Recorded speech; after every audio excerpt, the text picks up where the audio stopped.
بسم اللہ الرحمن الرحیم۔ راہ زیست کے معزز ناظرین، میں ہوں سید آصف کاظمی۔ آپ تمامی دیکھنے اور سننے والوں کو السلام علیکم۔ پیارے دوستو، یہ فطرت کیسے بدل گئی؟ ہماری زندگی میں بہت بڑا خوبصورت نام حضرت عبداللہ بن زید رحمۃ اللہ علیہ کا ہے۔ آپ نے ساری زندگی نکاح نہیں کیا، جوانی گزر گئی اور پھر بڑھاپا آیا۔ ایک دن بیٹھے حدیث مبارکہ پڑھ رہے تھے تو اس میں حضور نبی کریم صلی اللہ علیہ وآلہ وسلم کا فرمان پڑا، جس کا مفہوم یہ تھا کہ جنت میں کوئی اکیلا نہیں ہوگا۔ جو نکاح کی عمر میں نہیں پہنچا یا پہنچا بھی تو کسی وجہ سے نکاح نہیں ہوا اور وہ مسلمان ہی مرا تو اللہ مسلمان مردوں اور عورتوں کا جنت میں آپس میں نکاح کر دے گا۔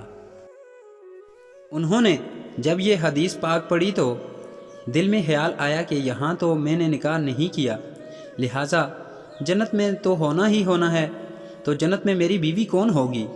یہ سوچ کر دعا کی کہ یا اللہ مجھے دکھا تو صحیح کہ جنت میں میری بیوی کون ہوگی۔ پہلی رات دعا قبول نہیں ہوئی، دوسری رات بھی دعا قبول نہیں ہوئی، مگر تیسری رات دعا قبول ہو گئی۔ خواب میں کیا دیکھتے ہیں کہ ایک کالے رنگ کی عورت ہے، حضرت بلال حبشی رضی اللہ تعالیٰ عنہ کے دیس حبشہ کے رہنے والی، اور وہ کیا کہتی ہے کہ میں میمونہ ولید ہوں اور میں بصرہ میں رہتی ہوں۔ ان کو پتہ مل گیا اور آنکھ کھل گئی۔ حضرت کی تہجد کا وقت تھا، نوافل پڑھے اور نماز فجر باجماعت ادا کی، پھر سواری لے کر حضرت عبداللہ بن زید بصرہ گئے۔ وہاں لوگوں نے بڑا استقبال کیا، کیونکہ حضرت کا نام ہی بہت بڑا تھا۔ لوگوں نے اچانک بصرہ آنے کی وجہ پوچھی تو حضرت نے لوگوں سے پوچھا کہ یہ تو بتاؤ یہاں کوئی میمونہ ولید رہتی ہے؟ لوگوں نے حیران ہو کر پوچھا حضرت آپ اتنے دور سے چل کر میمونہ ولید سے ملنے آئے ہیں؟ آپ نے فرمایا ہاں، کیا اس سے کوئی نہیں مل سکتا؟ لوگوں نے جواب دیا نہیں حضور، اصل بات تو یہ ہے کہ وہ تو دیوانی ہے، لوگ اسے پتھر مارتے ہیں۔ حضرت نے پوچھا کہ کیوں مارتے ہیں؟ لوگوں نے جواب دیا کہ حضور کام ہی ایسے کرتی ہے، کوئی رو رہا ہو تو اسے دیکھ کر ہنسنے لگتی ہے، اور کوئی ہنس رہا ہو تو رونا شروع کر دیتی ہے، اور وہ اجرت پر پیسے لے کر لوگوں کی بکریاں چراتی ہے۔ آج بھی وہ ہماری بکریاں لے کر جنگل میں گئی ہے، آپ آرام فرمائیں، عصر کے بعد آ جائے گی، پھر آپ مل لیجئے گا۔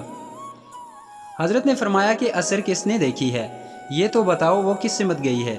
لوگوں نے کہا حضرت جنگل نہ جائیں، بہت خوفناک جنگل ہے۔ آپ نے اصرار کرتے ہوئے دوبارہ پوچھا کہ بتاؤ کس طرف گئی ہے؟ پھر لوگوں نے بتایا۔ آپ فرماتے ہیں کہ میں جنگل کی طرف نکل گیا۔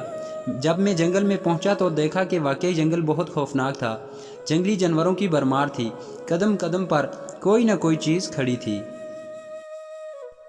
آپ فرماتے ہیں کہ قربان جاؤں اس عورت کی مردانگی پر، وہ اس جنگل میں کس طرح بکریاں چرا رہی ہے۔ شیروں نے اس کی بکریوں کو ابھی تک کھایا نہیں، اتنے درندے ہیں، سارے مل کر حملہ کر دیں تو کیا کرے؟ یہ اکیلی عورت کس کس کو روکے گی؟ خیر آپ فرماتے ہیں کہ وہ جگہ جو لوگوں نے مجھے بتائی تھی میں وہاں پہنچ گیا۔ جب میں وہاں پہنچا تو منظر دیکھ کر میں حیران رہ گیا، اور وہاں دو حیران کر دینے والے مناظر تھے۔ پہلا یہ کہ میمونہ ولید بکریاں نہیں چرا رہی تھی، بلکہ اس جنگل میں جائے نماز بچھا کر نوافل پڑھ رہی تھی۔ بکریاں چرانا تو ایک بہانہ تھا دنیا سے کنارہ کشی کا۔ لوگ یہی سمجھتے تھے کہ میمونہ سارا دن بکریاں چراتی ہے، لیکن میمونہ بکریاں نہیں چرا رہی تھی۔ دوسرا یہ کہ انہوں نے دیکھا کہ میمونہ تو نماز پڑھ رہی ہیں، پھر بکریاں کون چرا رہا ہے؟ کیونکہ بکریاں تو ایک جگہ نہیں رکتی، کہیں ادھر تو کہیں ادھر جاتی ہیں۔ آپ فرماتے ہیں کہ میمونہ نماز پڑھ رہی تھی اور شیر بکریاں چرا رہے تھے۔ بکریاں چر رہی ہیں، شیر ان کے ارد گرد گھوم رہے ہیں، اور اگر کوئی بکری بھاگتی ہے کیونکہ اس کی فطرت ہے شرارت کرنا، تو شیر اسے پکڑ کر واپس لے آتا ہے، لیکن کہتا کچھ نہیں۔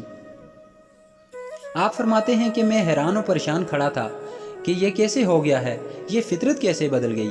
لوگ کہتے ہیں کہ فطرت نہیں بدلتی، پھر یہ شیروں اور بکریوں میں یاری کیسے ہو گئی؟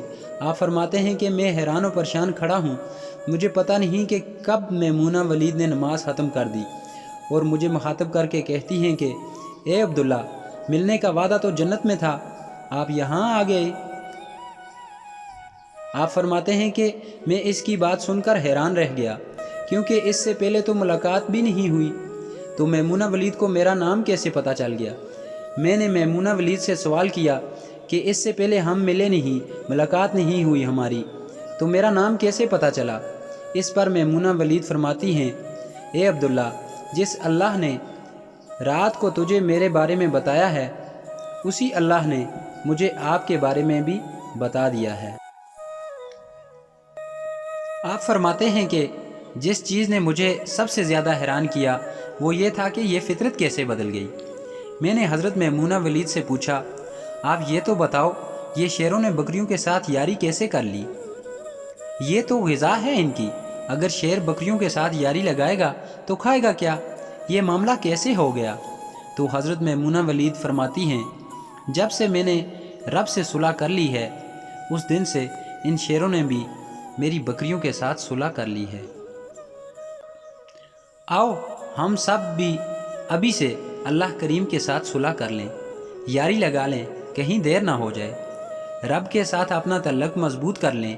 کتنی عمر گزر گئی، ہم نے اللہ کی کوئی بات نہیں مانی، لیکن وہ ہمیں کھلا بھی رہا ہے، پلا بھی رہا ہے، دکھا بھی رہا ہے۔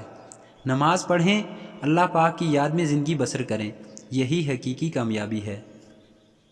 پیارے دوستو، ویڈیو پسند آنے کی صورت میں چینل کو سبسکرائب کرتے ہوئے ویڈیو کو لائک اور شیئر بھی ضرور کر دیجیے گا۔